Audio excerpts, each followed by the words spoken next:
Trust is without borders. Let me walk upon the waters wherever you would call me. Take me deeper than my feet could ever wander, and my faith would be made stronger in the presence of my Savior. Spirit, lead me where my trust is without borders. Let me walk upon the waters wherever you would call me. Take me deeper than my feet could ever wander, and my faith would be made stronger in the presence of my Savior.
Terindah di dalam hidup ini, tiada Allah Tuhan yang seperti Engkau, besar perkasa penuh kemuliaan.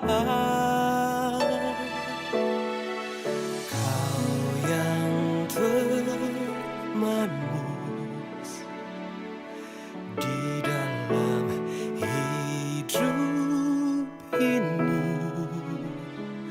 ku cinta kau lebih dari segalanya. Besar kasih setiamu kepadaku, ku sembah kau ya Allahku, ku tinggikan namamu selalu, tiada lutut tak bertelut, menyembah Yesus Tuhan Rajaku.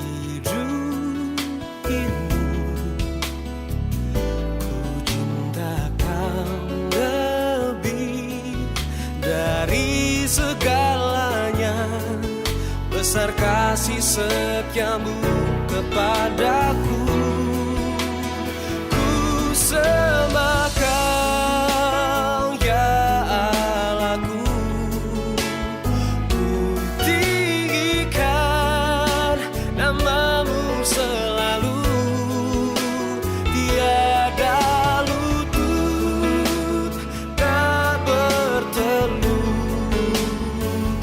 menyembah Yesus Tuhan Rajaku.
Shalom dan selamat pagi para jemaat-jemaat Tuhan yang di luar sana.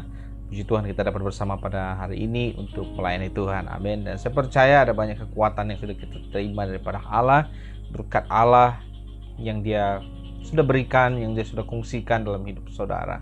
Dan saya percaya hari ini engkau dan saya dikuatkan dan disehatkan. Bangun pagi ini karena Tuhan sudah memberikan nafas kepada saudara. Setuju, katakan amin. Jadi saudara, pada pagi ini saya mengambil sebuah topik, ya, yang topik penting di dalam kehidupan Kristen, dalam kehidupan kekristenan, yaitu saya mengambil satu topik besar adalah mengenai keluarga Kristen. Keluarga Kristen yang bahagia, yang kuat, yang mantap di hadapan Tuhan. Nah, hari ini saya akan berkongsikan beberapa hal. Mungkin minggu ini dan minggu depan kita akan berkongsi hal yang sama. Masih dalam topik yang besar adalah keluarga Kristen, ya, keluarga Kristen. Dan hari ini saya akan membawa di dalam satu topik besar, ya, satu topik besar di dalam tema pagi ini adalah bagaimana menjadi ibu bapa yang baik, ya, ibu bapa yang baik. Mari kita lihat bersama-sama di dalam Efesus pasal yang ke-6 ayat 1 hingga yang ke-4, ya. Sekali lagi, Efesus 6 ayat 1 hingga yang ke-4. Jika sudah dapat, saya akan bacakan bagi saudara. Hai anak-anak, taatilah orang tuamu di dalam Tuhan, karena haruslah demikian. Hormatilah ayahmu dan ibumu. Ini adalah suatu perintah yang penting, seperti yang nyata dari janji ini, supaya kamu berbahagia dan panjang umurmu di bumi. Dan kamu, bapak-bapak, janganlah bangkitkan amarah di dalam hati anak-anakmu, tetapi didiklah mereka di dalam ajaran dan nasihat Tuhan. Nah, hari ini saudara, saya akan membawa satu topik yang lebih penting, lebih utama, ya. Saya tidak akan ambil topik yang di depan, yaitu mengenai anak-anak, tapi saya akan mendahulukan tentang ibu dan bapak terlebih dahulu, ya. Kenapa pentingnya ibu dan bapak? Karena mereka ini, saudara dan saya, adalah ibu bapa yang memainkan peranan penting di dalam keluarga Kristen yang mantap, saudaranya. Nah, hari ini kita akan melihat di dalam Efesus pasal 6 ayat yang keempat. Yang dikatakan situ adalah, dan kamu bapak-bapak janganlah bangkitkan amarah dalam hati anak-anakmu, tetapi didiklah mereka di dalam ajaran dan nasihat Tuhan, ya. Nah, kenapa saya katakan hari ini penting untuk ibu bapak? Saudara yang mendengar ini, saya pastikan saudara adalah ibu dan bapak yang luar biasa. Amin. Nah, kenapa saya katakan ibu dan bapak yang harus terlebih dahulu, ya? Dalam sebuah keluarga itu anak-anak tidak akan ada, ya, anak-anak tidak akan ada, ataupun pribadi anak-anak itu tidak wujud dalam rumah tangga tanpa hubungannya suami dan istri.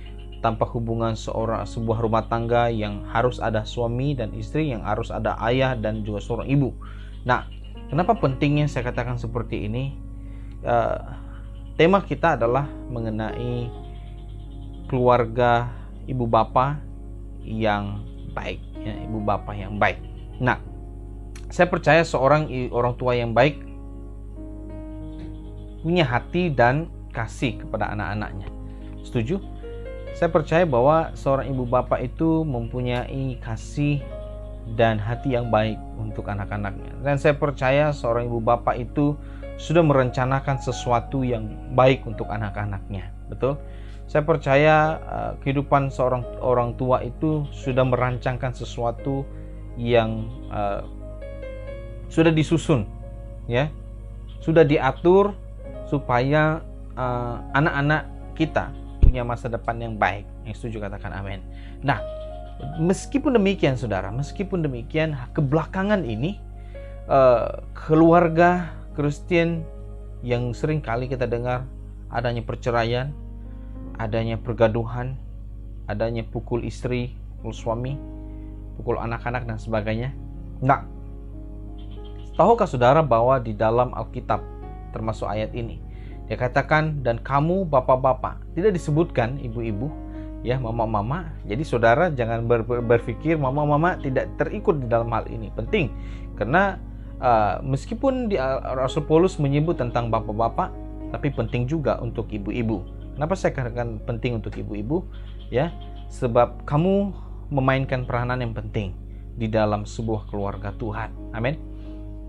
Kamu memainkan peranan penting dalam sebuah keluarga Tuhan dan membina satu hubungan yang baik, membina satu hubungan yang intim sebagai suami istri, dan mempunyai hubungan yang sehat di dalam keluarga itu, dan lebih lagi adalah mempunyai hubungan yang kuat dan teguh di dalam kasih Kristus. Amin.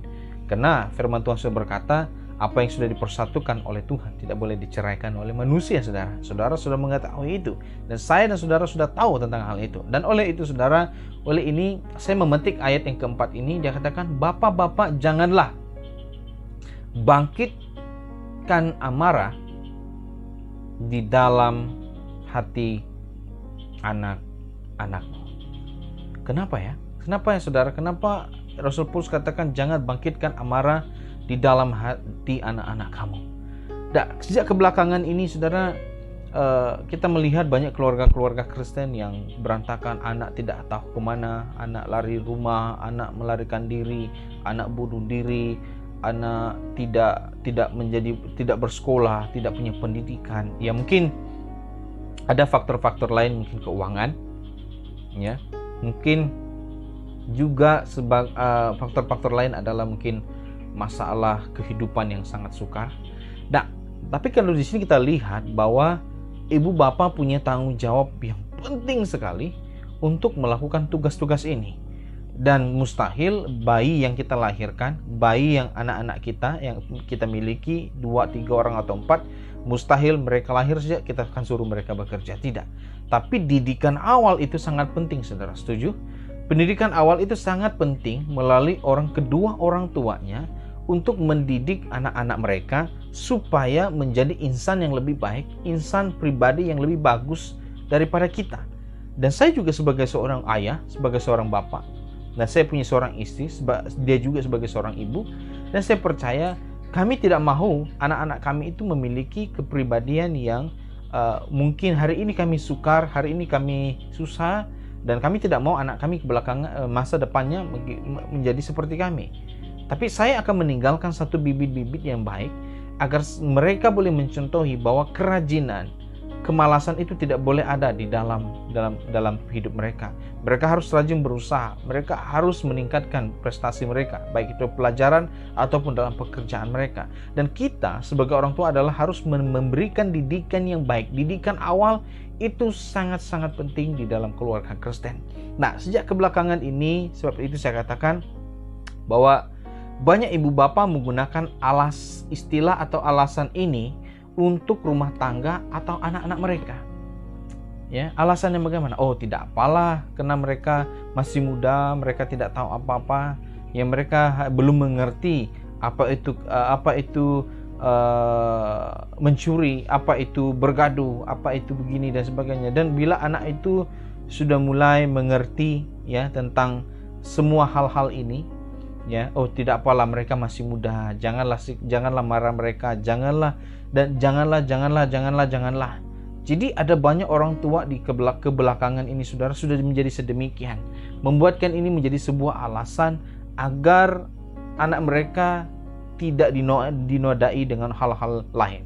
Tapi mereka tidak tahu, kita tidak sadar bahwa dengan tindakan kita seperti ini membuatkan anak kita menjadi manja, anak kita menjadi tidak akan mengerti dan tidak akan mulai paham apa sebenarnya kehidupan yang mereka harus lalui. Nah, sebagai keluarga Kristen, saudara harus mulai dengan hal-hal yang positif dan yang baik di dalam keluarga Tuhan. Ya, sepertinya apa? Dia katakan, tetapi didiklah mereka di dalam ajaran dan nasihat Tuhan. Nah, di dalam kitab Ulangan, ya, dalam kitab Ulangan, apa yang dikatakan oleh Musa? Ajarilah anak-anakmu, ya, berikanlah mereka pengetahuan, didiklah mereka, dan ajarilah mereka waktu mereka berbaring, waktu kamu berbaring, waktu kamu duduk, waktu kamu berjalan, waktu kamu keluar rumah, dan letakkanlah itu, ukirkanlah itu di dalam loh hati mereka. Didikan seperti apa? Didikan Tuhan, saudara.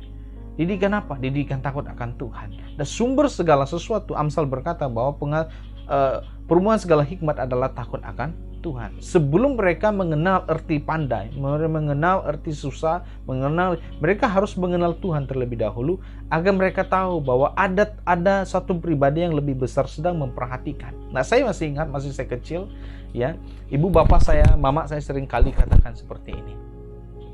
Kalau kamu mencuri, ada Tuhan Yesus melihat kamu dari atas. Kalau kamu buat dosa, kamu akan masuk neraka.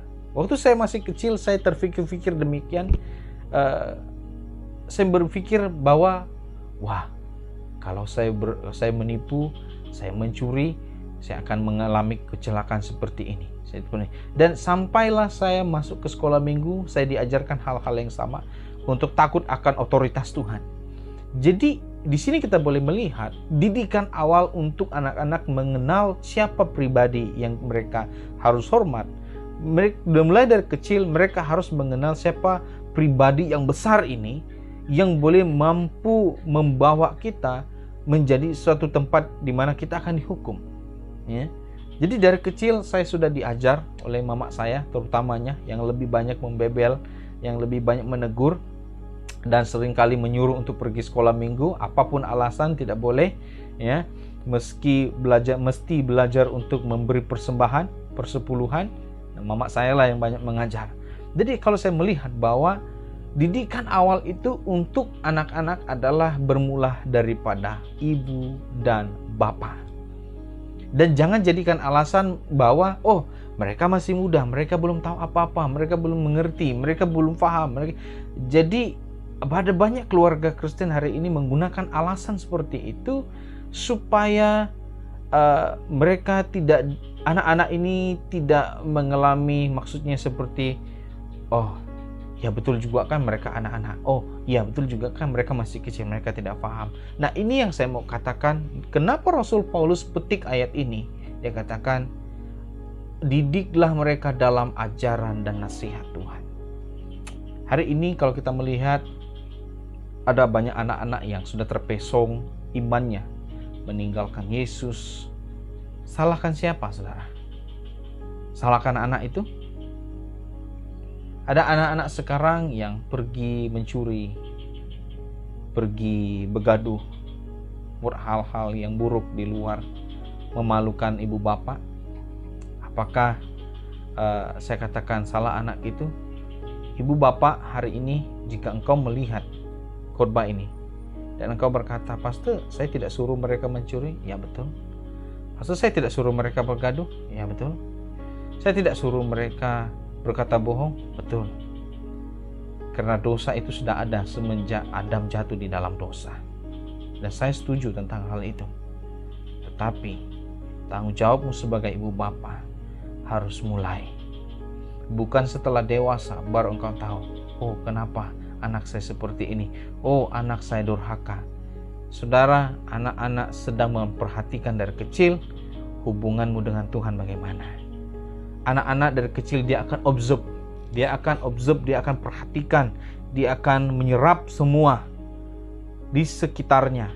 Dia melihat bagaimana teguran ibu bapaknya kepada dia, bagaimana teguran ayahnya kepada dia, bagaimana teguran ibunya kepada dia, bagaimana ajaran ibu bapaknya kepada dia, bagaimana percakapan, pertuturan seorang ibu bapak itu dia akan dengar. Dan jangan katakan hari ini, pastor salah, pastor belum mengerti. Tidak. Saya katakan saya tidak salah, tapi saya berlandaskan firman Tuhan di dalam 1 Timotius pasal 4 ayat yang ke-12. Ayat ini akan kita tetap pegang sampai minggu depan. Kita akan membahas hal yang sama. Minggu depan saya akan berkongsi hal tentang, hari Minggu ini kita akan berkongsi tentang ibu bapa. Minggu depan saya akan berkongsi tentang anak-anak pula. Amsal 1 Timotius pasal 4 ayat yang ke-12. Apa yang dikatakan oleh firman Tuhan, ya?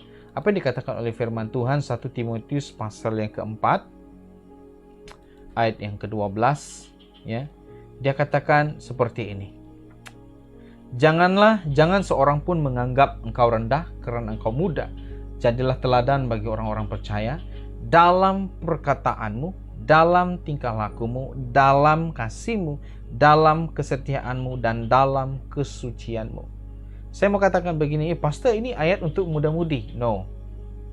Saya pernah jadi muda-mudi. Kamu ibu bapak pernah jadi muda-mudi. Saya tidak lahir terus jadi orang tua. Setuju? Saudara tidak lahir terus jadi ibu bapak. Tidak. Saudara akan mengalami proses yang sama seperti mana saya mengalami proses yang sama. Nah, kenapa saya ambil ayat ini? Karena saya tidak menjerumus kepada pemuda-pemudi saja, tapi saya menjerumuskan kepada semua ibu-ibu dan bapak-bapak di luar sana. Dia katakan, janganlah menganggap engkau rendah karena engkau masih muda. Tapi ayat ini yang paling penting, jadilah teladan. Jadilah teladan bagi orang-orang percaya. Ibu bapak, engkau harus menjadi teladan bagi anak-anakmu. Engkau harus menjadi teladan bagi anak-anak saudara. Lewat daripada apa? Dalam perkataan, ibu bapak engkau sedang diperhatikan anak-anakmu. Bagaimana lidahmu berbicara hari ini di depan mereka? Apakah perkataan yang baik atau yang buruk mereka dengar? Dalam perkataanmu, tingkah lakumu. Bagaimana tingkah lakumu? So, kita kembali di dalam Efesus tadi, Efesus pasal yang ke-6, ya. Efesus pasal yang ke-6 ayat yang ke-4 tadi. Ya, Efesus pasal 6 ayat yang keempat, dia katakan apa? Ya, dia katakan bahwa Efesus pasal 6 ayat yang keempat, dia katakan, janganlah bangkitkan amarah di dalam hati anak-anakmu. Saudara, saya berbalik baca ayat ini. Kenapa ya? Apa dia katakan bangkitkan amarah di dalam hati anak-anakmu? Nah, saya baru mengerti bahwa saya percaya seorang ibu bapak tidak mau memarahi anaknya dengan begitu saja, betul? Tapi ada tingkah laku kita yang menimbulkan yang tidak baik di dalam hati anak-anak kita. Sebagainya, untuk contohnya sebagai apa? Bapaknya dia lihat berjudi, dia lihat bapaknya isap batu, dia lihat bapaknya masih merokok, tapi dia larang anaknya jangan merokok, jangan isap batu. Dia larang anaknya jangan seorang kaki minum, tapi bapaknya menjadi seorang kaki minum, mamanya jadi kaki minum, mamanya kaki rokok, mamanya juga kaki judi. Tingkah lakumu menjadi perhatian anak-anakmu, diproses oleh anak-anakmu, dilihat oleh anak-anakmu. Kenapa ibu bapak saya seperti ini? Dan kami sudah pernah melarang mereka, pasti mereka tidak mengenal. Inilah yang dikatakan Rasul Paulus, jangan bangkitkan amarah di dalam hati anak-anakmu.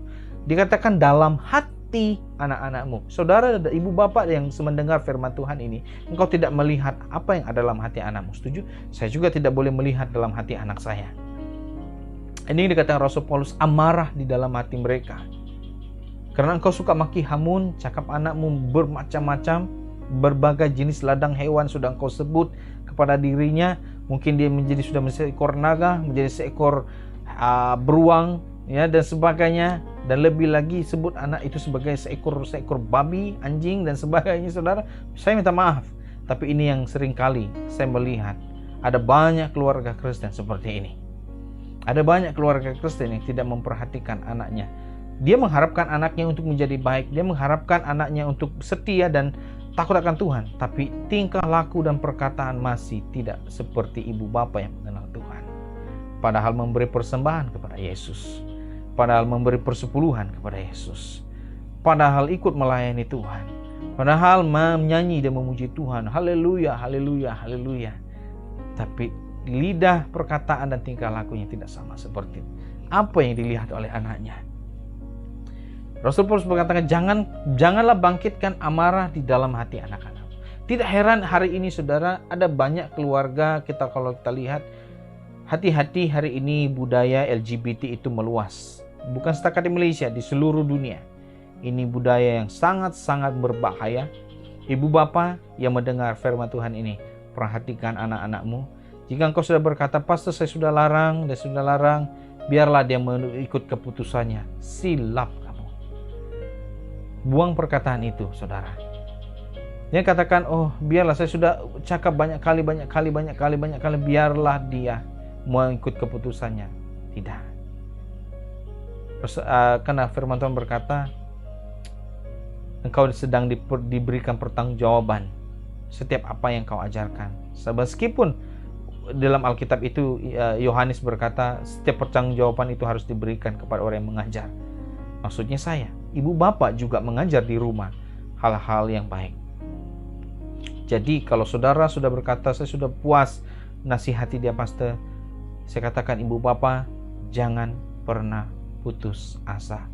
Doamu masih didengar oleh Tuhan. Jangan pernah skip doamu. Meskipun engkau sudah larang, meskipun engkau sudah berkeras, tidak mau menginginkan anak-anak kita seperti ini, jangan pernah putus doamu. Yesus adalah setia dan adil.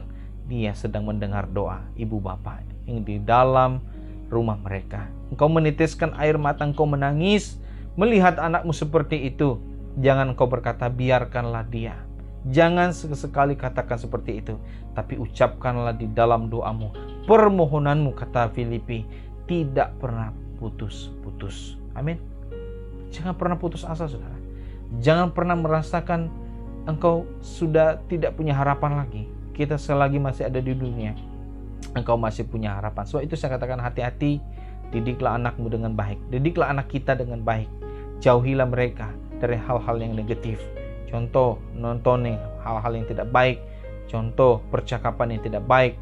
Didiklah mereka. Jika saudara, ibu-ibu dan bapak-bapak yang mendengar anak mereka sedang mulai memaki hamun, tegurlah mereka dan jangan pernah biarkan. Jika anak-anak kita sudah mulai kita sedar melakukan hal-hal yang tidak baik, mulai terjebak dengan hal-hal yang negatif, tegurlah mereka sekali lagi masih punya kesempatan.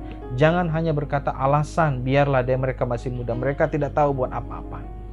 Saudara, jangan berkata demikian. Sebelum terlambat, mari ibu bapa teruskan. Jika anakmu sudah terjerumus dalam hal yang seperti saya katakan tadi, sebab itu saya katakan jangan pernah putus asa. Doamu masih didengar oleh Tuhan. Iman saudara perlu kuat dan teguh. Oleh itu saya katakan di sini, ya, karena terlalu sayang akan anak mereka, maka semua hal diperbolehkan. Jadi ini juga hati-hati kepada ibu bapak di luar sana. Jangan katakan iya, ya. Mentang-mentang saudara punya ibu bapak yang kaya, engkau punya harta yang banyak, setiap kali hari jadi engkau tidak dapat bersama dengan anak-anakmu dan engkau hanya memberikan dia uang. Kau hanya memberikan dia uang, sibuk dengan pekerjaan, tidak ada masa untuk perhatian bagi anak-anakmu. Tolong berubah sebelum semuanya selesai, saudara. Tolong perhatikan anak-anak kita. Tolong sayangi mereka, cintai mereka. Anak-anak, baik mereka umur dari 1 tahun sampai ke 20 tahun, mereka memerlukan kasih sayang seorang ibu bapa. Jika ibu bapa hari ini engkau sedar karena firman Tuhan ini ditegur karena lidahmu yang jahat, karena tingkah lakumu yang buruk. Oleh itu, mari bertobat kepada Tuhan. Amin. Mari bertemu dengan Tuhan Yesus, lakukan pertobatanmu di hadapan Allah. Tuhan tidak menginginkan supaya setiap kita ini, ibu bapak itu gagal, ibu bapak itu menjadi yang tidak baik. Dia menginginkan semua keluarga Kristus itu adalah tunduk di bawah otoritas Tuhan. Nah, dia katakan, jadilah teladan bagi perkataanmu, tingkah lakumu, kasihmu, dalam kesetiaanmu dan dalam kesucianmu. Dalam kasih sebagai seorang ibu bapa, engkau anak-anak kita memerlukan kasih sayangmu, pelayanmu. Meskipun anak kita pernah berbuat jahat di hadapan kita, meskipun saya punya seorang anak pernah menumpahkan sebuah kopi yang panas yang kena paha saya, yang pernah saya kongsikan, ya, tapi karena kasih Tuhan, saya mampu mengampuni. Meskipun saya pernah kehilangan uang dalam bank saya hanya karena kesilapan anak saya dan mengetik dan membeli sebuah game, membeli sebuah ini, maka kasih saya hilang? Tidak, saya tetap mengasihi mereka. Saya tahu kesilapan mereka ada. Tunjukkanlah kasihmu, tunjukkanlah cintamu kepada anak-anakmu. Anak-anak kamu memerlukan ibu bapanya hari ini. Anak-anakmu memerlukan engkau. Dan mamanya dan bapaknya dia perlukan hari ini. Oleh itu saudara, saya meninggalkan firman Tuhan ini. Ibu bapa, mari kuatkan persekutuanmu di hadapan Tuhan. Jangan malas beribadah, jangan malas untuk mencari Tuhan. Engkau rasa sedih anakmu seperti ini, koreksi diri kita. Di mana silap kita? Engkau sedih karena anakmu seorang pencuri, koreksi diri kita. Jangan salahkan anak kita, tapi koreksi diri kita. Apakah kita yang tersilap? Dan saya pasti bahwa kita pernah silap mendidik anak-anak kita. Tapi bagaimana cara membetulkan? betulkan dirimu untuk takut akan Tuhan. Betulkan dirimu untuk mendekat kepada Tuhan. Maka Allah akan mengubah segala-galanya menjadi berkat yang luar biasa. Tidak ada yang mustahil. Dan saya bersyukur sekiranya ada beberapa anak-anak kita di dalam tempat kita ini, tempat pelayanan ini, ada yang sudah mengenal Tuhan dan ada yang sudah menjadi hamba Tuhan. Saya diberkati karena anak-anak Tuhan sudah mulai mendekat dan percaya kepada Yesus sebagai Tuhan dan Juru Selamat. Oleh itu, ibu bapak jangan pernah putus asa. Meskipun engkau sudah pernah kecewa karena seorang anakmu laki-laki, engkau pernah kecewa karena seorang anakmu perempuan yang mengandung di luar nikah, tapi jangan pernah tinggalkan mereka. Ingatlah bahwa engkau adalah sumber yang sangat penting yang Yesus masih harapkan di dalam rumah tangga kamu. Oleh itu saya tinggalkan firman Tuhan ini. Tuhan Yesus memberkati saudara.